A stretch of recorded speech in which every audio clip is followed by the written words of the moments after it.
Well, hello. Welcome back to Figurine Friday with Johnny Tiger on August 11, 2023. Yes, this is a makeup edition of the Toys Thursday that you're missing. Um, Honestly, it's getting really late, and I debated to leave it off for another day, but I already am going to owe you guys a Fitness Friday, and I have a feeling that tomorrow I won't be able to get around to a video. Which means if I leave this off, by Sunday I'll have 4 videos to worry about. Not good. So I want to knock this one out of the park. So if this one seems a bit abrupt or short or rushed, excuse me. It is getting late. I had a long day today, cleaning house and uh, wiping down the floor, mopping the floor, washing clothes, and all that stuff. Doing all the domestic stuff.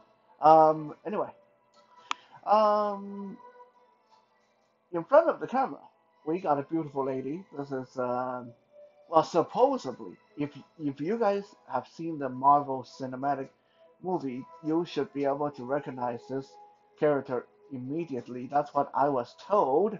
That this is unmistakably Scarlett Johansson, the actress who played Black Widow in the Marvel Cinematic movies. So now, I'm going to come back and talk a little bit more about that because I'm going to focus a lot on that topic for today's video. Uh, I did try to find out something relevant to what's going on today, but while there's a lot of cool stuff, today was Hulk Hogan's birthday, by the way. Happy birthday, Hulk Hogan. Unfortunately, I don't have an action figure of Hulk Hogan, so I can't do an episode on him. Yes, there are a lot of action figures of Hulk Hogan out there. I know that. I don't collect wrestling action figures. Not that I think they're bad or anything, but you got to draw a line somewhere. So when your collection is already 3 parts superheroes and 7 parts medieval fantasy, there's no room to add wrestling figures in there. Um, I really couldn't find anything relevant to my action figure collection, so I decided, what the heck, we're going to look at a figure that's been standing on my desk for the past 2 weeks while I try to add her to my catalog of ever-growing action figure collection. This Black Widow action figure came out in 2018, made by Hasbro in the Marvel Legends line, and the particular wave was Avengers 3. For uh, the build a figure bonus for that wave, where she came in, was a Cull Obsidian, one of Thanos' minions. Really cool figure. Well, hopefully look at that someday. But today we'll be focusing mostly on Black Widow herself, Natasha Romanoff, the Black Widow.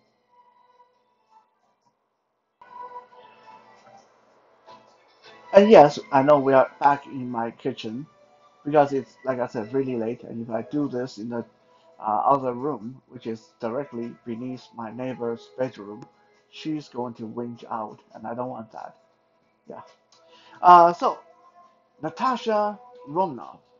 Well, when she was born, she was taken away from her parents by the Russian government to be used in the Black Widow program. What is the Black Widow program? Well, basically, from what I can understand, is the KGB, the Russian version of what amount to the CIA, basically. Um, they take a lot of like female infants away from their family and put them in this place called the Red Room. And the Red Room is this super spy training center. So these little girls grow up being taught everything they need to know how to become a super assassin or super ninja or a spy. So they learn everything from how to read and write and how to speak like a gazillion languages to how to shoot a gun, how to murder people in any way they can. and also learn how to seduce men, women, whatever they need to do. So basically, the Red Room is a school for ultra super assassins and spies for the Russian KGB. And unfortunately, Natasha Romanoff was taken there from her infancy to be raised as one of these Black Widows.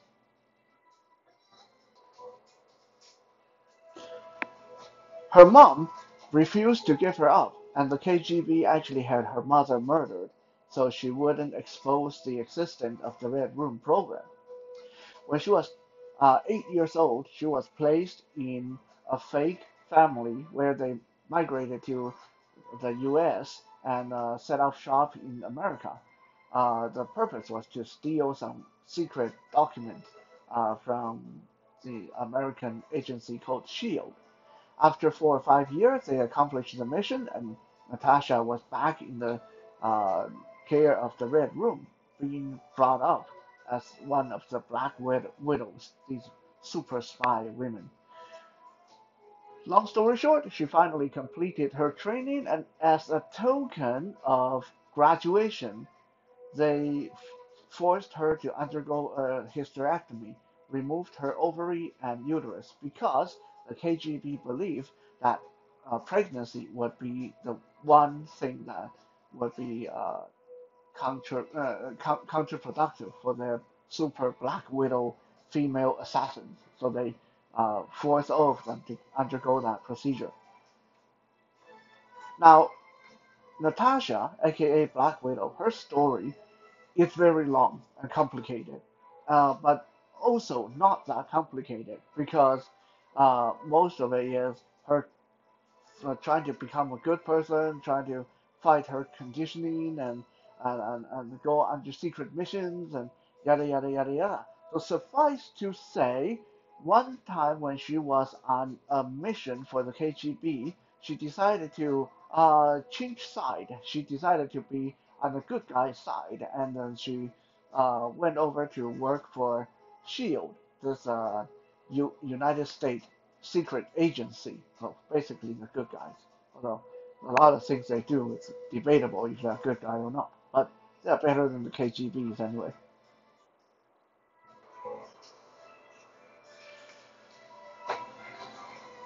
After completing a few missions for the Shield, she also became a member of the Avenger, and that is the superhero team with Captain America and the Hulk and Iron Man and all those good guys. Now, Black Widow has this kind of an interesting situation where she uh, doesn't really have any superhuman ability. She's just a really well trained female assassin, super spy. So she actually, to me, that is what makes her interesting. Is she actually has to be really, really good with her martial art and her brain to be able to be alongside all those superhumans. So that to me makes the character interesting because if she messes up, she's going to get killed. Um, so there's that. That is also why I like characters like the Punisher and Batman because those guys are just normal Joes, as normal as they can be. And they manage to hang in with the big boys, with like Thor, the Thunder God, and Hercules, and the Incredible Hulk, and all those people. So it's quite interesting. But even though she has no superhuman power, the Black Widow, Natasha Romanoff, is not defenseless. She's basically the master of all kinds of different martial arts, including hooray for including Krav Maga, that's really cool. Wing Chun, that's pretty cool. Hapkido, and all kinds of other kung fu's and stuff like that. She's also a deadly sniper, a master at stick fighting, uh, and she wears a pair of bracelets that fire these what she call her widow's bite, and basically taser darts, and she can electrocute her opponent from with these bracelets. Pretty cool. She's also a very accomplished pilot, a computer hacker, a great sneaky, stealthy assassin, um, and basically any kind of uh, little tricks that a super spy need to have. Uh, she is, well, good looking. Well, very good looking. Uh, so I was told. Um, and that definitely adds to her allure.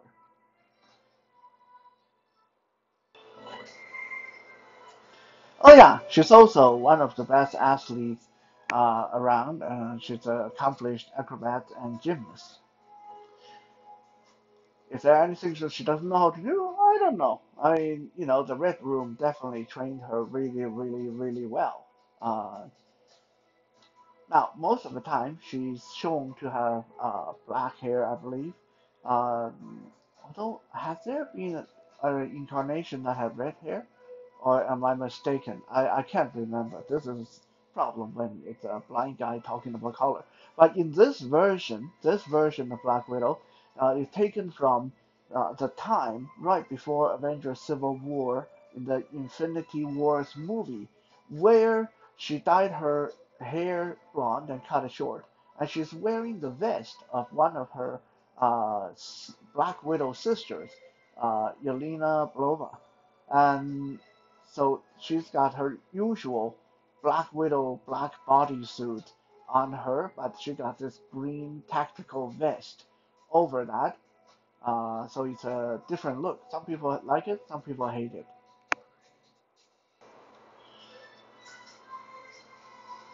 On her feet, she got these black, glossy black boots. The zippers and buckles on her vest are silver. And her short blonde hair, it got really nice brush strokes over it. It's painted really, really well. And I was told that this is best likeness of Scarlett Johansson Marvel Legend has ever produced. Now, with all that said, now we are going to talk about what do I personally think about this action figure.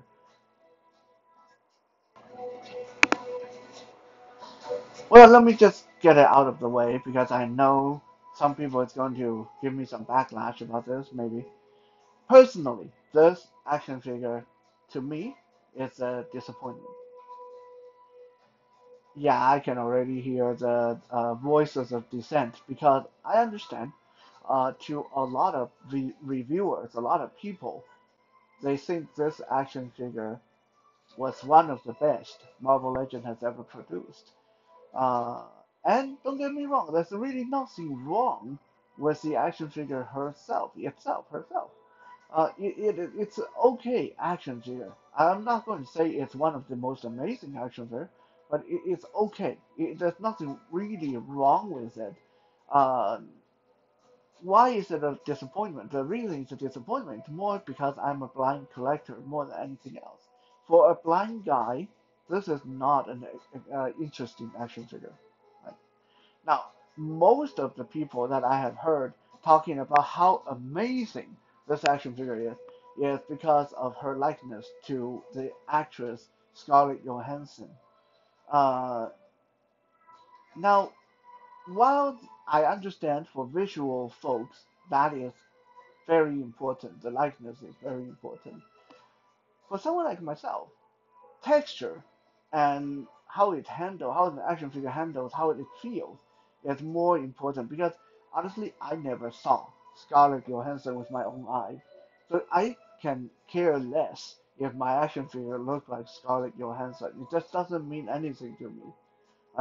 Someone telling me this look exactly like an actor or actress doesn't mean anything to me because I never seen them with my own eyes. Um, so that basically takes away two-thirds of what makes this a good figure in most people's mind. Uh, I will mention this again. I said this before. I generally try to avoid movie-based figures because almost every single time when I get a movie-based figure, I end up disappointed.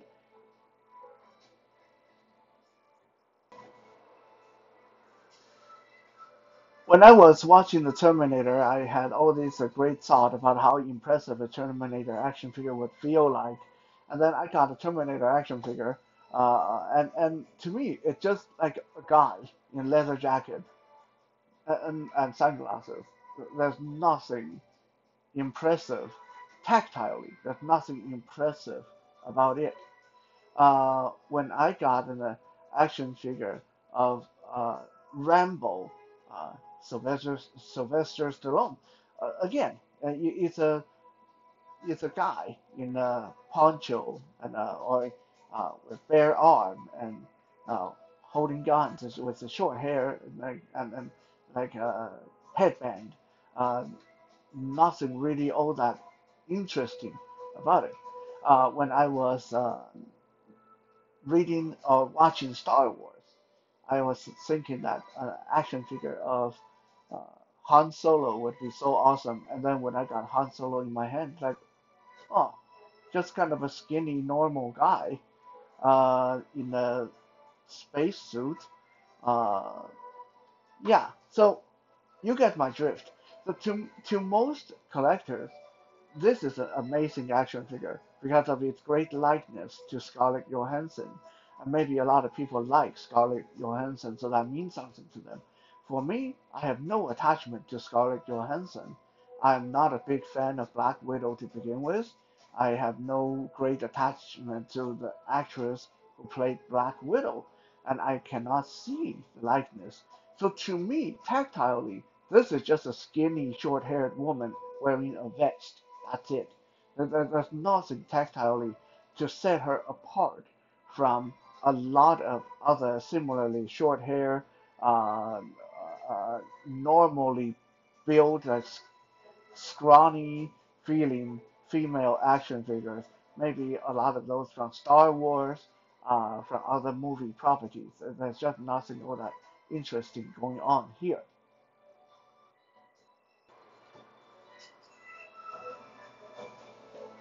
Now, a lot of people will say, well, yeah, but action figure makers don't make them just so they feel interesting to a blind person. And you would be right. And too bad they don't, because I think the enjoyment of people who are disabled is just as important as anyone else. My money is just as good as anyone else. So if I buy an action figure, I should be able to get the same level of enjoyment out of it. Uh, Now, some people would be asking, why did you get her then? If you say you avoid movie figures. Well, because in this case, I wanted the build a figure bonus. I wanted to complete my Cull Obsidian action figure. So I needed to get her because she came with the torso of that figure. Uh, that's it. Like if left on my own, I totally would just skip this action figure. Now, while we're on the Black Widow topic, recently, Marvel 60th anniversary Black Widow action figure was released by Hasbro. If you guys can find it, and if you are more of a fan of the comic book Black Widow like me, that one is like the ultimate. Now, I haven't got her yet, uh, but that one is the ultimate. Like, I think uh, if you are looking for the perfect Black Widow, that one will be it. So look that one up if you are interested.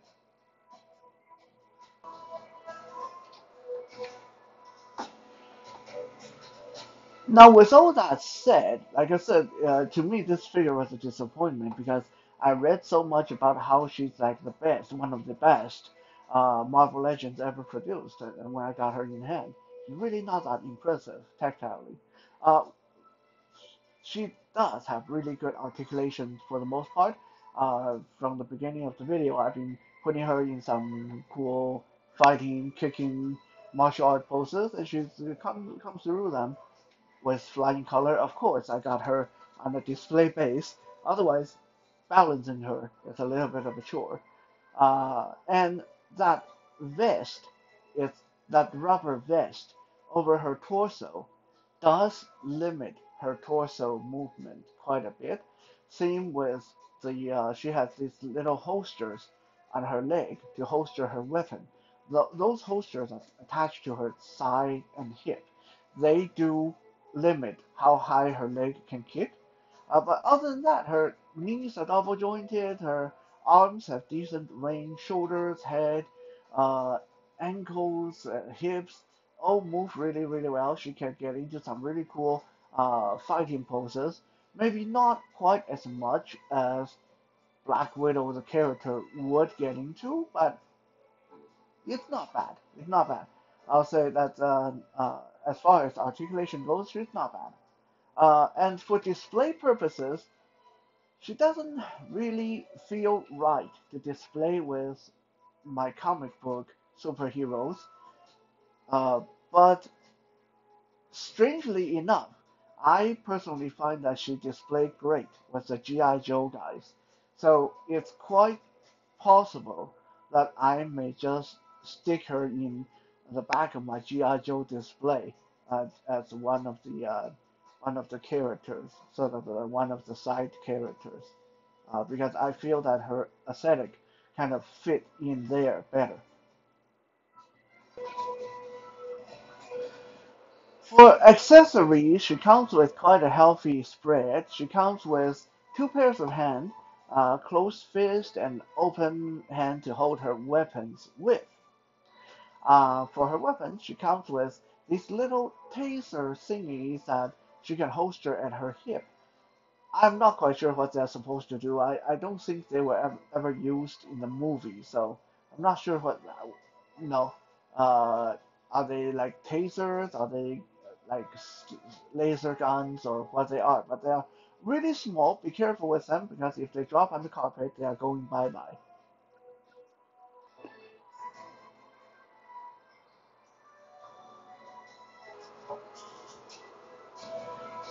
She also comes with this pair of batons that she uses in the movie. I believe they're electrified in the movie. They're like electric batons. So that's uh, pretty cool. These things are about uh, 2, 3 inches long. She can hold them one in each hand, and they're kind of loose. She doesn't grip them very tightly. So again, in some poses, she's going to drop them, but she can look pretty decent in posing with them. Now the batons also connect at the handle to make one long staff.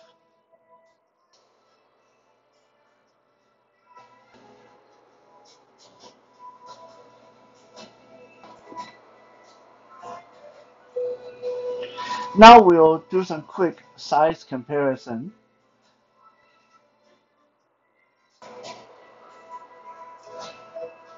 Here we have her posed next to the Winter Soldier from also from the movie. Uh, And he did beat the crap out of her in the movie. She's pretty good, but he was better.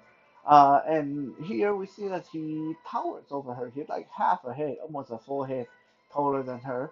He's another figure, another movie figure that was a total disappointment. Like I really wanted a Winter Soldier figure, but the movie version just seems so scrawny and ungainly that it's just not really that impressive looking.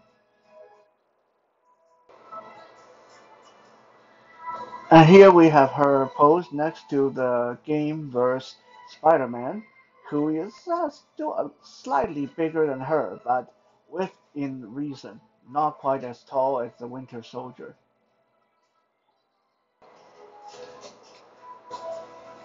And of course, we have to include Captain America, the standard comparison we do almost every time. Uh, and again, like the Winter Soldier, he not only towers over Black Widow, Captain America in this case, because this is a game version of the character, not a movie version, and this is what I'm talking about. The game versions, cartoon or comic book versions, they are so much more impressive tactilely. That this guy just so big comparing to this movie-based action figure.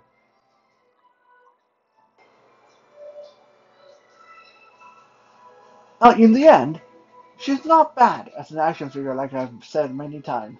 Although to a blind collector, she is just not that fun. Not very interesting tactilely and uh, not that special in any way. This is not me down talking the maker or the action figure. I'm saying this more to give you guys an idea of how when you are a blind collector, things that matter to other people might not matter to you. Things that amaze other people may seem very boring to you. There's a very big gap in collecting experience when you're blind versus those who are sighted. And I hope that this episode serves to remind us that we should always keep open-minded to accept and understand each other's perspective and experiences. Thank you for checking out today's episode. We'll be back again later. For now, have a good night.